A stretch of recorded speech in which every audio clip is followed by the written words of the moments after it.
Well, here with me in the studio is Ibrahim Fraihat. He's an Associate Professor of Conflict Management and Humanitarian Action Programme at the Doha Institute. Nice to have you on the programme. Let's just begin. We've had an Arab League conference, we've had the Organisation of Islamic Conference, and we've now had the United Nations General Assembly, all speaking off the same page.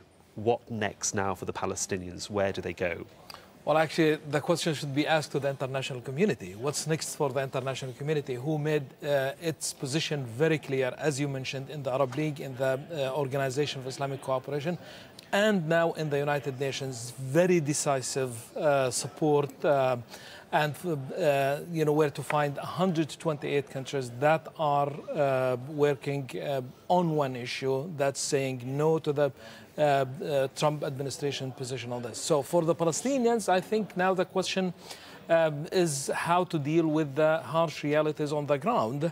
And given the latest the General Assembly resolution, I think Abbas has made it clear, to answer your question, that they're proceeding on a very non-violent approach. He was very proud of, and in his press conference with Macron, saying not even one bullet has been shot from the Palestinian side. We are a very responsible party, and I think what's next for him and for Palestine is international law, is to continue to defy this U.S. policies, biased policies with Israel, through international law and international organizations. The problem for the Palestinians is that you can try and garner as much support with the European Union, with China, maybe even with Russia, but at the end of the day they have to deal with Israel, and Israel's main backer is the United States. They are going to be there at any table of conversation or negotiation.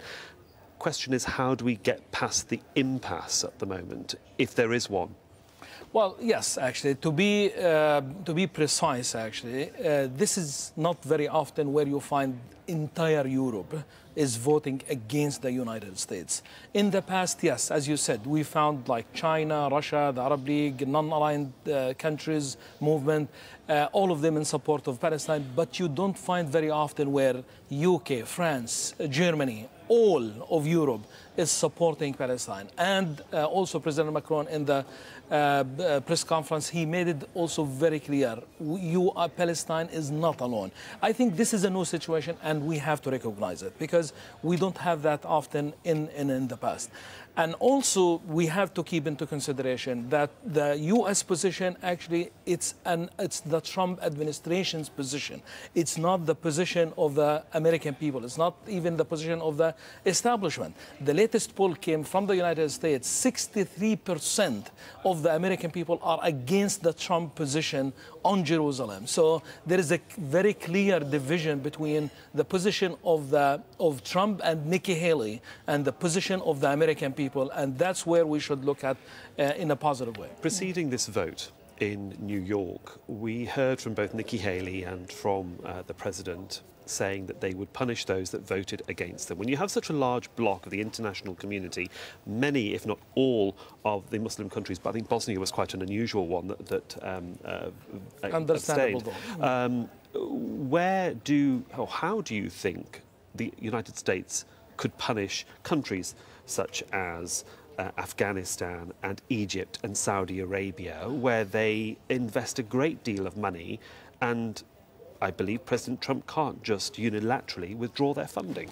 You know, actually, Trump will be definitely punishing one party, and that party, sadly, it's the United States, not those countries. And I'll tell you how.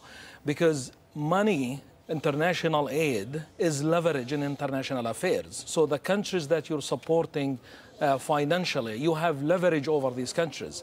Now, when you stop this financial aid, you're shooting yourself in the foot. You're no longer having the leverage that you can that you can use, whether it's with Egypt, with Jordan, with any other countries.